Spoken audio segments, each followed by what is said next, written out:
Hi, my name is Paula and I'm a new mom. Welcome to We've Probably Been There, a podcast by First Moms Club about how we really dealt and truly felt about everything motherhood. No BS, no judgment, and no advice, from us at least. Welcome to the club. This is the story of how we found a balance between breast and formula feeding that came with its advantages for mommy. So every mom's feeding journey is different. It's unique because we are all different. Our children are different and our needs are different.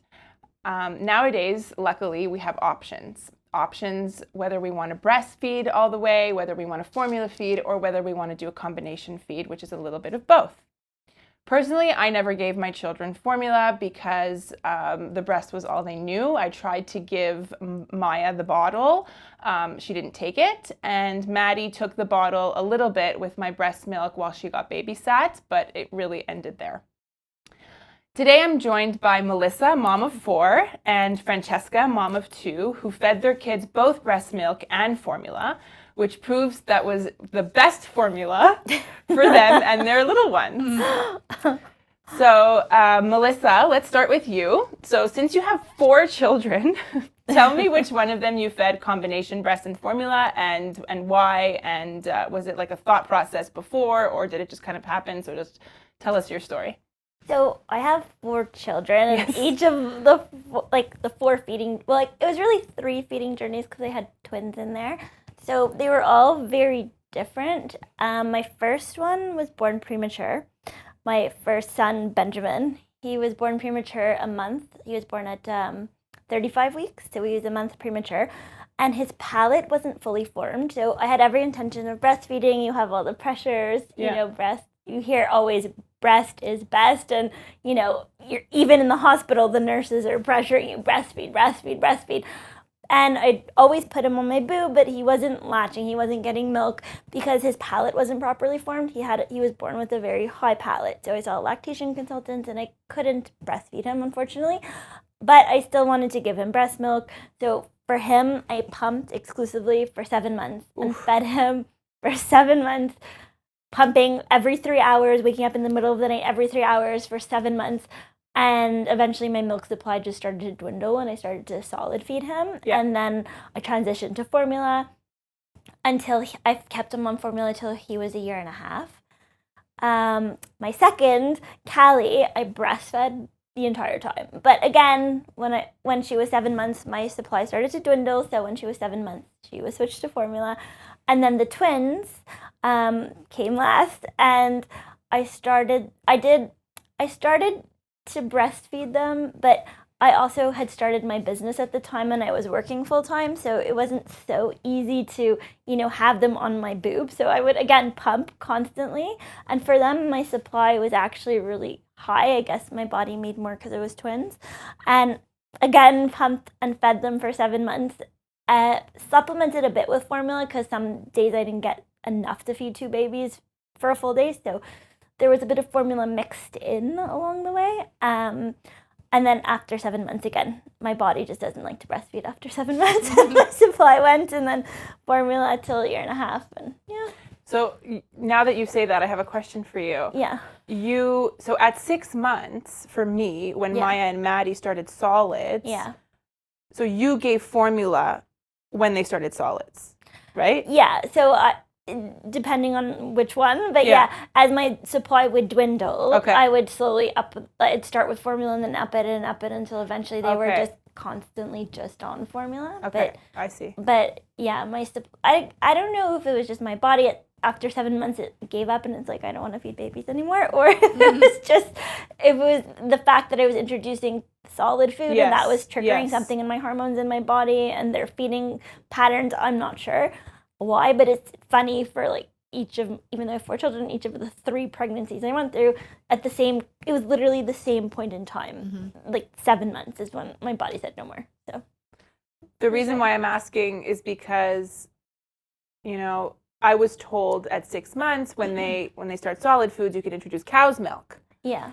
And I tried to introduce cow's milk for both my children, but they didn't like it. They hated it because they were breastfed. Yeah. That's sweeter. So it was, and now that I think about it, it was food and breast milk. Because while you were talking, I was asking myself, like, why is she feeding them formula and food? But then I remembered, because I forgot, that I was also supplementing food with breast milk, but you did food and formula. Food and formula, and also my kids are vegetarian. Like, we're not vegetarian, we're a pescatarian household. We eat fish and seafood, but we don't eat meat. So at 12 months, doctors say you can cut the formula, but I kept them on a bit longer just because they weren't necessarily eating full balanced meals at 12 months. So I didn't feel comfortable cutting the formula, which is balanced, more balanced nutrition, like than cow's milk, I guess, if they're just on cow's milk and some food.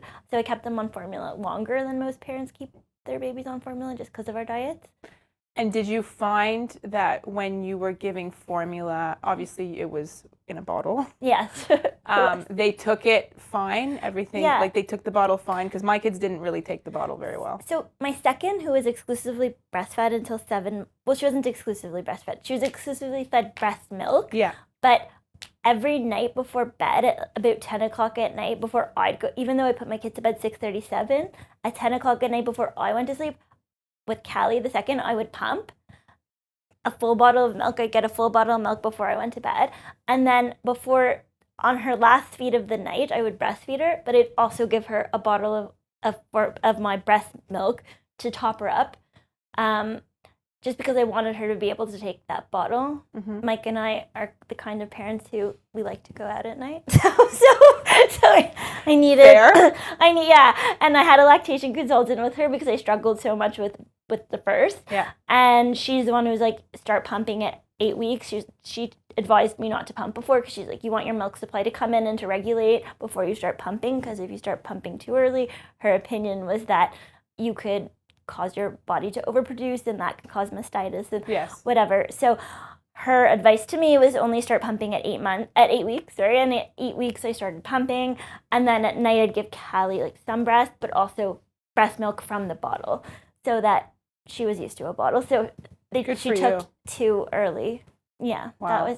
And then I was That's a lot of work. The pumping, all that pumping. Oh my God, I see my friends like breastfeeding now. I'm like, I look at them, I'm like, I'm so happy. I'll never have to do that again. Yeah. No, for sure. It's definitely a lot to be lassoed to the pump. It was, it is what it is. You do it for your kids, but I used to go out and I'd be like, okay, it's 3 hours. Like, I got to go back home. And you're like engorged and it hurts. And no, I'm not envious of anybody in that situation. It's funny, today I was with one of my my business partner, actually, who is still breastfeeding. Her kid's 14 months old, but she's still breastfeeding when we're traveling today. And in the middle of the cab, she has her pump on and she's pumping. And I was already nauseous because we're in an Uber. and I remember that feeling when you just start pumping, like the letdown, when you get uber nauseous right before, as your milk is coming in. I'm like, I am so nauseous and I am not pumping. I'm nauseous for you. And it brought back such bad memories of pumping and that feeling that when you get the letdown of the milk. Yeah, I remember that. No. I have never experienced nausea in pumping in my life. And when you breastfeed, neither? You don't tell us your story while we're at it. Yeah. Okay. While we're here. So, my daughter Tessa was born in the middle of the pandemic, just at the start. So I think that had a lot of impact in the way, in just the information I got and my experience overall.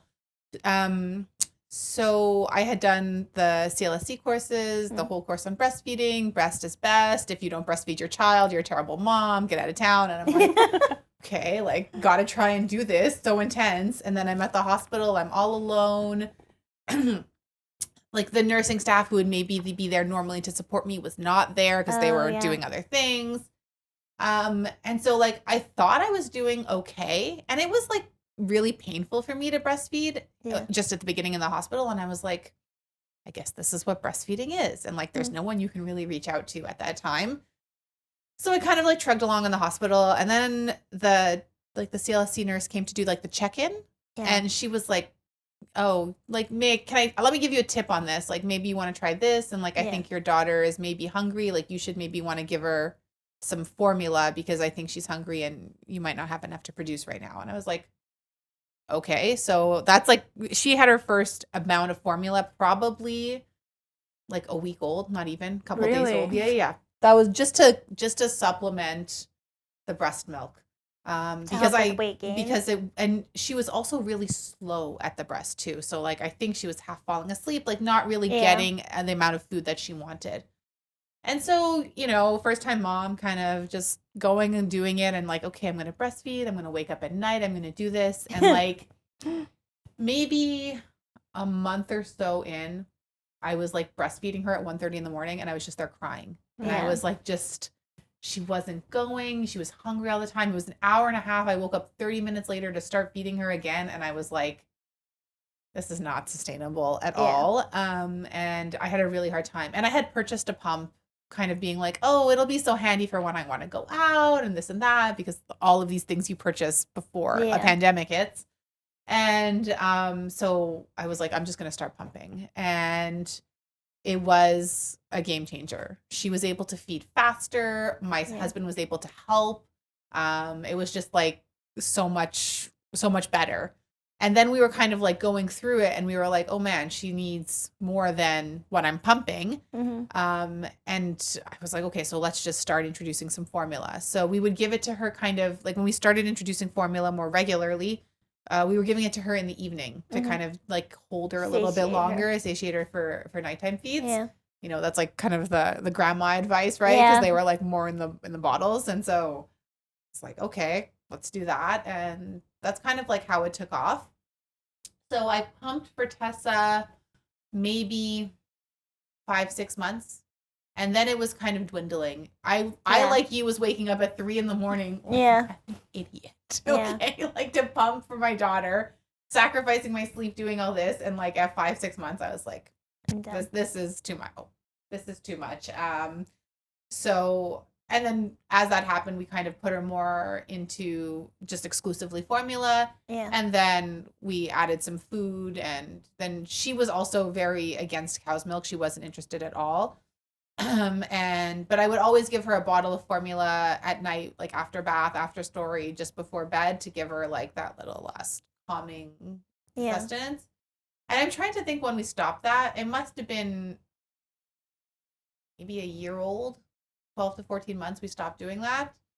And she's been fine ever since. And so with my son, who's only 6 months old, I was like, Tessa had a really hard time. And I think also she had like a hard latching time, which is like why, and like, I never found a lactation consultant. I did not know that was a profession that existed. So I was like, okay.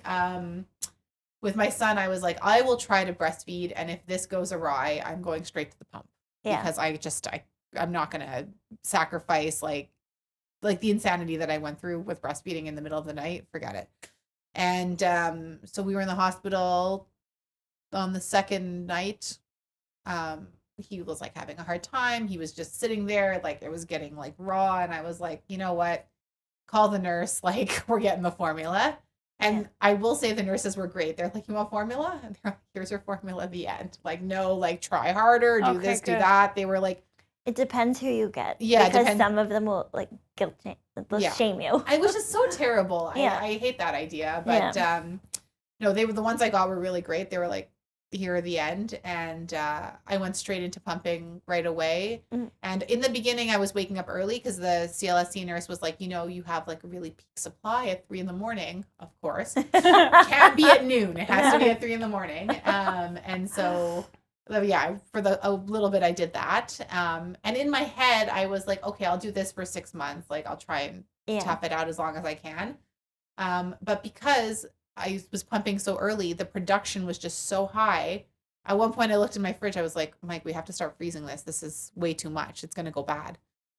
So after like 3 months, I had like a stockpile. Oh, that's amazing. Yeah. So probably at the end of 3 months, I started like cutting down like my pumping to, 3 a day, then 2 a day. And as we started cutting the pumping, we would go into formula. And with him, we were kind of mixing right away because, you know, just like we had this like formula machine. And at night, it's just like, it's at 2 a.m. You're there like over the warmer and you're just trying to pour and like do all this stuff. And I'm just like, this is not for us anymore. So just press the button on the baby Breeza. Yeah. So now we've gone through all the stockpile. And now he's just on formula, and we're starting to introduce pablum and applesauce and stuff like that. Yeah, that's awesome. So do you think that, because, just like Melissa was saying, there's a little bit of like a stigma around formula and everyone's going breast is best, and especially the nurses at the hospital and all that. Do you think, first of all, did you ever think that way? Like, were you automatic before having children, were you automatically kind of more sided with I'm going to try to breastfeed, formula is kind of like the devil, or were you very neutral before the nurse offered you formula at the hospital? Like, what were your views on formula is my question. I had no strong opinions one way or the other about formula or breastfeeding. Like in general, I subscribe to like the do what you got to do. If your baby's fed, your baby's happy. Like who cares how that is best. Exactly. So, and I will say for Tessa, no one offered me formula. Okay. They were just kind of like, figure it out a little bit. It was the CLSC nurse that suggested we use formula. And it was my sister-in-law who said to me, you should keep a bottle, like a container of formula handy because God forbid you can't breastfeed and it's like 1 a.m. and your kid is freaking out. Like, what are you going to do? Yeah. Just like have it there. And if you need it, you have it. Yeah. And in the end, we needed it. So it was great. But yeah, so I didn't have a strong opinion one way or the other about it. And you said that Tessa wasn't getting enough milk. Mm-hmm. So how did you know that she was still hungry after the breast milk? Was it because she was very fussy, or because I know a lot of moms, especially in the early years, I can also speak for myself, unless Maya or Maddie were crying, like you don't really know how much milk you're breastfeeding your child. I mean, it's not a measurable substance.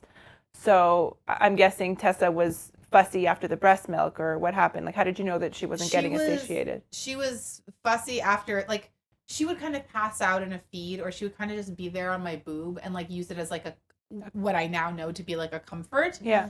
But like after I took her off, like half an hour later, she'd be like doing like the baby signs that she's hungry again. And I'm like, but I just fed you. Like, what's going on? Clear you're not getting enough. And like, I don't want to get like over sherry with your listeners, but like it's fine. Please do. My nipples were raw. Okay. Yeah. I'm telling you, like chapped, and like I had to get this special ointment. It's just the effing worst. And that was like when I was like, I can't do this anymore. Yeah. Like I need to find another solution. Yeah. So I didn't have strong opinions about it. But when I went to it used to, I think it's 4 weeks now, but did you do like the 5-week CLSC prenatal course with your first child? I did it. Yeah. Okay. So Mike was doing them with me, but the third one he was away, and I was like, I don't want to go alone. So I had my sister come. Okay. And after the session, my sister was like, this woman is insane. Like, she's gonna starve all the babies because like all she wants to do is breastfeed. Like, what if you can't breastfeed? Like, what is with this? Like, it was an entire 2-hour course on feeding, and all she talked about was breastfeeding. Yeah, there was no other options. And it takes someone from the outside sometimes to tell you like this. Well, yeah, because nuts. You don't know. You don't know. I'm like, okay, I have to do this. Yeah. Like, I'm pregnant. I'm a new mom. I'm in it. And my sister, who has no children, she was like, this is nuts, Francesca. Just relax, And I was like, which is also a shame when you think about it, because those, it ties into the stigma of formula, which I find so strange, quite honestly, because I'm of the opinion of you, like, as long as your baby's fed, he or she is fed. Right. And it's just, the CLSC, or not to, pinpoint, but these places are supposed to be educational for new moms, yet, we're not being told all the options that we have. And your sister's absolutely right. In the event that you can't breastfeed, what are you supposed to do? Yeah. Are you like a bad mom? Like, what happens? And that's kind of the stigma that's there. It's like, if you can't breastfeed or you choose not to or you don't breastfeed, like you're somehow like less. You know what I mean? And it really does nuts. come down to, what works for you as the mother, because if your nipples are raw and chapped and you're in pain, you can't take care of your kid in pain. Yeah, no. Or they tried to feed them when it's like your nipples feel like they're falling off and just like put that back in the baby's mouth like 15 minutes later because at that age they want it all the time. And it's like... And I mean, I don't know about you guys, but I was fed formula as of 3 months because my mom had no more milk. And I mean, I turned out okay. It's just that when you're in it, it's so consuming. Yes. Like as you're going through it, as you're going through the motions, it's like it consumes you and you feel all this guilt, societal pressures one way or another, and it's just unavoidable. Did you feel those pressures? I'm a bit of a granola hippie. Yeah. And so I definitely put those pressures on myself. Like in general, like I avoid processed stuff if I can, and so it's like for me, it's like I personally put my own shame on formula going into it. Okay. And then going through the process, and like I find as a mother, when you're about to have a child, nobody tells you that the hardest part is feeding your child. Like I found it shocking. Like you think that breastfeeding is like this natural thing that's so easy because we're mammals and we're supposed to breastfeed our children, but the kids will figure it out. But it's so hard. It's really hard. And so I went in like with my granola hippie attitude, and I quickly got a reality check. And I was like, okay, you want to know what? You have to then I went in with my attitude, but then personally that I had, I guess, from societal pressures, it had an impact on me. And then going through it, I'm like, you want to know what? The kid's not screaming. They're gaining weight. They're happy. And that's what's most important, no matter how they get their nutrients. And I kind of had to realize it going through it. It wasn't something I came in with. It was something I learned. Because you could have ultimately, I mean, contrarily, you could have just not giving them milk at all. Right? Because it was because your supply stopped, right? I mean, dwindled off. Yeah. So, I mean, the choice was either formula, cow's milk, or nothing, because they were eating food at that time. Yeah, but not like a good balanced diet. At 6 months, they're eating like some purees, you know? So it's true. You still need to give them a bit of something else, but it's, I don't know. I think my going through it changed me. Like it wasn't, I came in with my predispositions. Yeah. And then going through it and actually experiencing it, my opinion evolved. Yeah. So just to come back on one thing, so since I wasn't able to do that, I tried to pump and I tried to give them the bottle and it didn't really work out very well. I guess once they're breastfed, they're hooked and they don't really want anything else. But so to my disadvantage, I was home for like 2 weeks until I stopped breastfeeding, which was almost 17 months for Maya. Yeah. So, but for you guys, I remember when I met you, and you were like, I still breastfeed my daughter to bed. These are 15 months. Yeah. And I was like, let's go out for dinner just as girls. And she was like, well, I have to breastfeed Maya. And I was like... What are you saying to me, Paula? Like, not that it's a bad thing that you breastfeed, but that, like, she's still so... Attached. Attached, and that's the thing, they become very attached. So I guess I didn't have the same freedom that you may have had, or, Matt feeding the baby, like, not a thing at my house, ever. Yeah. So maybe a couple times with Maddie, because it's the second, and I said, okay, you know what, let's try giving her the bottle, and I can go out. Yeah. But... So tell me, like, was it more freeing? Like, could you go out? Could you, I don't know, like maybe the responsibilities were a little bit more divided when it came to feeding? So until I had the twins, like, when I had the twins, Michael had no choice. There was 2 babies, and he had to take care of one. And you have 2 already, so. And I had 2 already. So it's like when we had the twins, Michael stepped in, and every night we'd wake up every how many hours they woke up, and he was there with me in bed feeding them.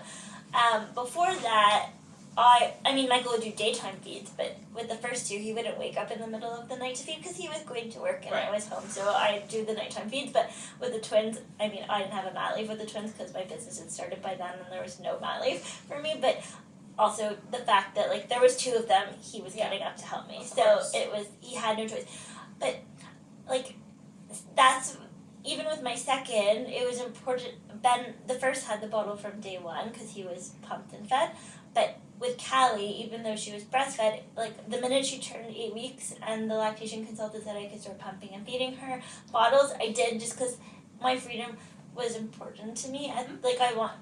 It was important to me to go out and, I mean, you have to do, I think every parent has to do what's good for them. Like, you know, some parents look at other parents that go out at night and they judge because they're like, oh, you should be at home with such a short period of time. Other parents, like, I had to do what was good for me. I needed the freedom with my first. I kind of mourned my former life for a very long period of time. I wasn't depressed. I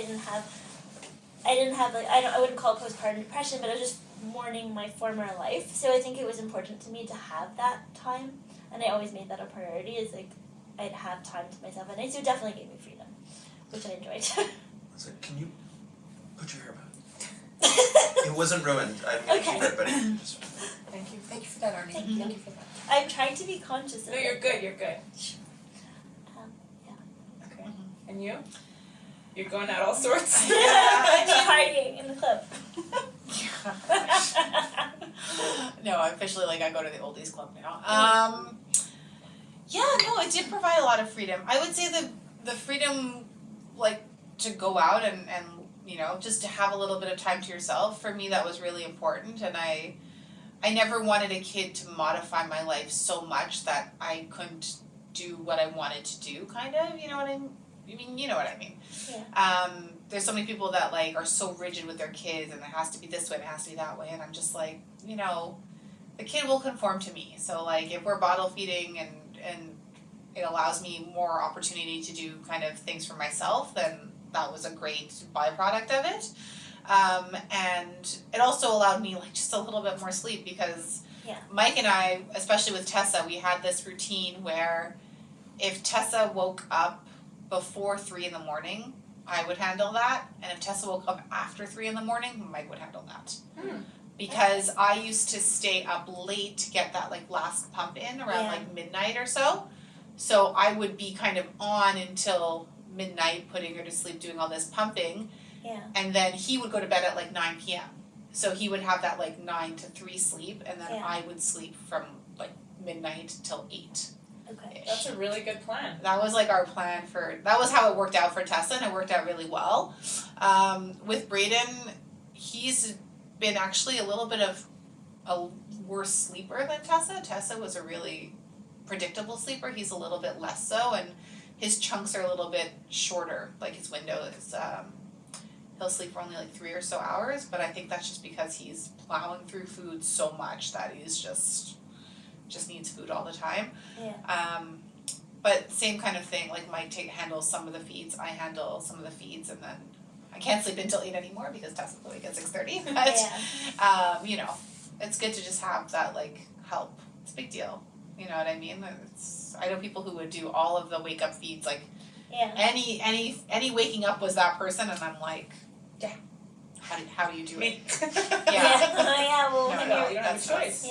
Yeah. If you're exclusive breastfeeding, you don't have a choice, and you know. I mean, no, that's not true. I did have a choice. I could have formula fed. I could have pumped and given bottles, so then Matt could wake up. I did have a choice. If my kid breastfed in 15 to 20 minutes and I could go back to bed and they would go back to bed sleepy, I would probably do it. To be awake for like 30 minutes to an hour trying to feed a kid that won't settle, it's a lot on one person. Sure. So Everyone tolerates things differently. Yeah, it's definitely helped to have that extra help in the feeding. For sure. And it's good that you had the partner that was there with you, because not every partner would, do what your husband did. So. I mean, I don't know how you can look at someone as struggling and then be like, no, that's fine, I don't need to help them. Like, I'll just continue sleeping. Like, I feel bad for that person. Yeah. Okay, well, thank you very much, guys. I really appreciate it for sharing your stories. You're welcome. I've learned a lot. And we'll hopefully see you guys on another podcast. Sounds good. Thank you. You've been listening to We've Probably Been There, a podcast by First Moms Club. Follow First Moms Club on Instagram, Facebook, and TikTok. Watch us on YouTube and Spotify, and listen to us wherever you get your podcasts. Join us next week for more stories about this roller coaster we call motherhood. Thank you for listening.